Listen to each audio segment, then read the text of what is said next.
नमस्कार। आप तक न्यूज में आप सभी दर्शकों का हार्दिक स्वागत। सबसे पहले देखते हैं आज की ताजा खबरें। मुख्यमंत्री लाडली बहन योजना बंद नहीं होगी, देवेंद्र फडणवीस बर्तन मांजने वाली बहनों से मुख्यमंत्री ने कहा। सरपंच ने ही खुद को रस्सी से बंधवाया, किया आंदोलन का नाटक। फिर शुरू होंगी कपास खरीदी, स्थानीय प्रशासन को नहीं मिले आदेश। 2 महिलाओं के आभूषण उड़ाए और मामूली विवाद में किया जख्मी। अब देखते हैं समाचार विस्तार से। लाडली बहन योजना हमारे लिए आर्थिक सहायता ही नहीं बल्कि हमें जीने का सहारा है, ऐसा बर्तन मांजने वाली एक बहन ने राज्य के मुख्यमंत्री देवेंद्र फडणवीस को बताया। तब मुख्यमंत्री ने यह योजना अब कभी बंद नहीं होगी ऐसा आश्वासन दिया। जिले के घाटंजी की 20 महिलाएं मुख्यमंत्री फडणवीस से मिलने बुधवार को सह्याद्री अतिथि गृह मुंबई पहुंची थी। घाटंजी की 20 महिलाएं रसिकाश्रय संस्था के माध्यम से जीवाची मुंबई श्रमाची आनंदवारी इस उपक्रम के तहत मुख्यमंत्री से मिलने पहुंची थी। वहां पर फडणवीस से मिलते समय उनकी आंखों में आंसू आ गए।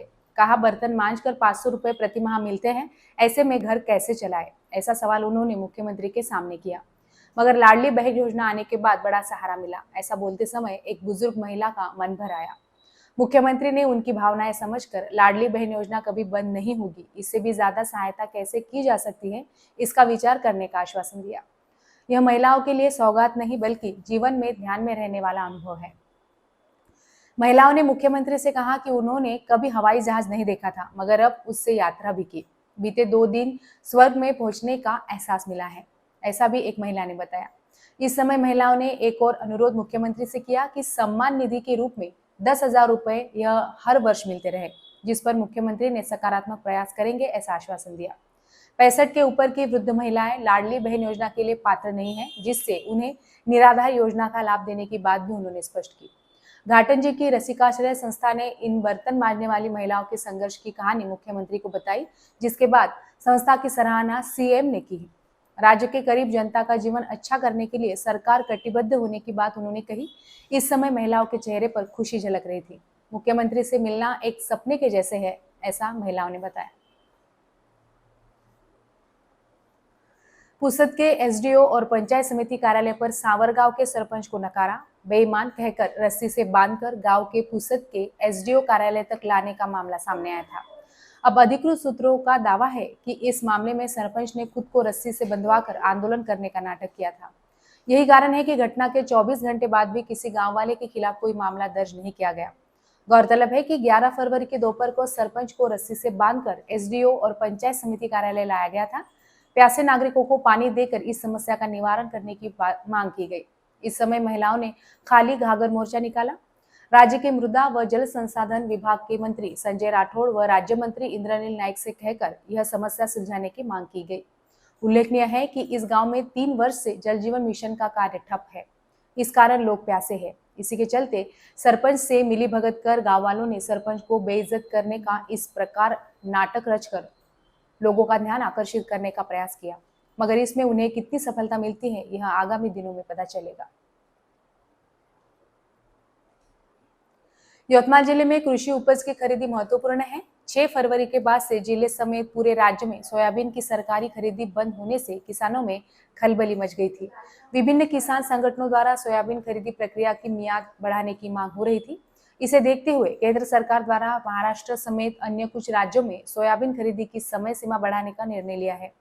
अगले 24 दिनों के लिए यह मियाद बढ़ाए जाने की जानकारी सूत्रों से मिली है, लेकिन स्थानीय प्रशासन को इससे जुड़ा आदेश नहीं मिलने से किसानों में खरीदी प्रक्रिया कब शुरू होगी, यह सवाल बना हुआ है।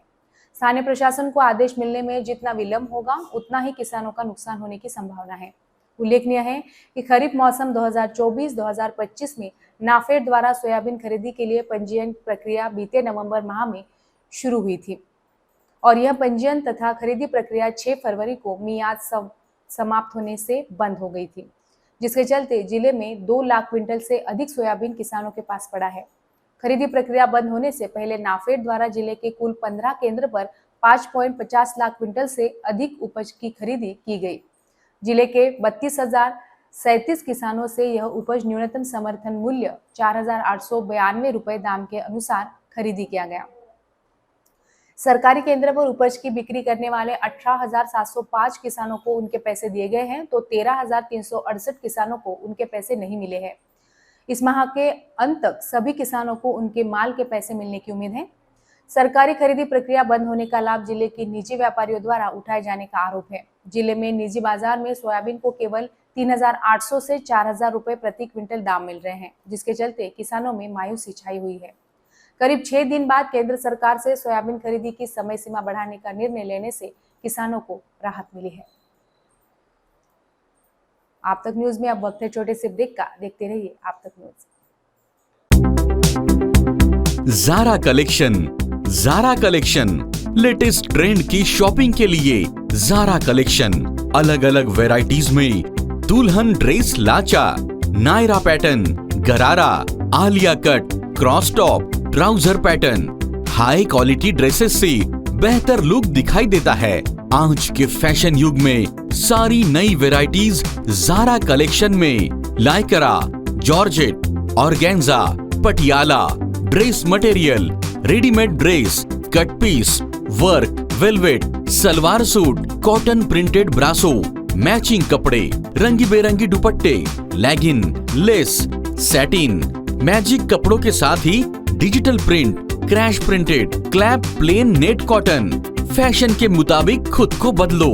अच्छी पोशाक का पहनावा आत्मविश्वास को बढ़ाता है। Zara collection, main line, Nehru Chowk, Yavatmal. Zara collection. आप तक न्यूज में आप सभी दर्शकों का फिर से एक बार स्वागत।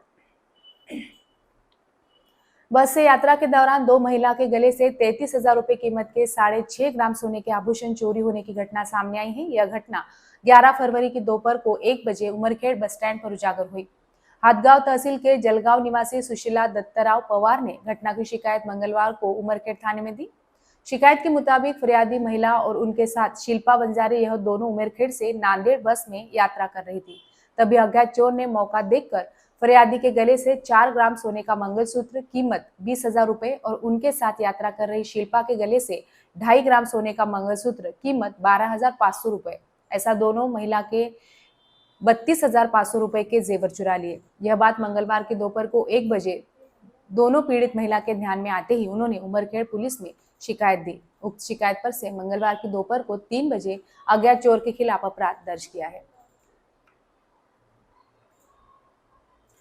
पांडरकौड़ा पुलिस थाने के तहत आने वाले झुंझापुर बस स्टैंड के समीप दुपहिया गाड़ी साइड में लेने की बात कहकर नशे में धुत 2 व्यक्तियों ने एक व्यक्ति को बांबू से पीटकर घायल कर दिया। यह घटना में फरियादी उमेश चिंदूजी सोयाम के बाएं कान पर गंभीर चोट आई है।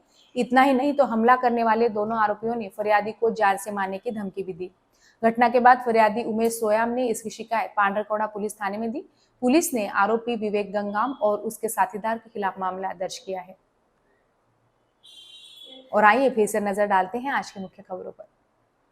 मुख्यमंत्री लाडली बहन योजना बंद नहीं होगी, देवेंद्र फडणवीस बर्तन मांजने वाली बहनों से मुख्यमंत्री ने कहा। सरपंच ने ही खुद को रस्सी से बंधवाया, किया आंदोलन का नाटक। फिर शुरू होंगी कपास खरीदी, स्थानीय प्रशासन को नहीं मिले आदेश। 2 महिलाओं के आभूषण उड़ाए और मामूली विवाद में किया जख्मी। इसी के साथ आज के समाचार समाप्त हुए। फिर हाजिर होंगे आपके अपने आप तक न्यूज पर। नमस्कार। जुल्म के खिलाफ इंसाफ की गुहार लगा रहे मजलूमों की पहुंचाने आवाज आ रहे हैं आप तक।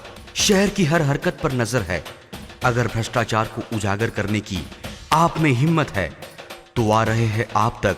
हॉस्पिटल, गांव हो या जंगल, स्कूल हो या कॉलेज, या फिर हो पुलिस स्टेशन, तहसील हो या कलेक्टर ऑफिस, और फिर क्यों ना हो नगर परिषद, सभी की है आज की आवाज।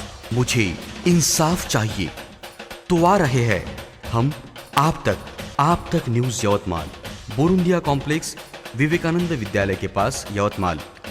समाचार एवं विज्ञापन के लिए इन नंबरों पर संपर्क करें। 9850353756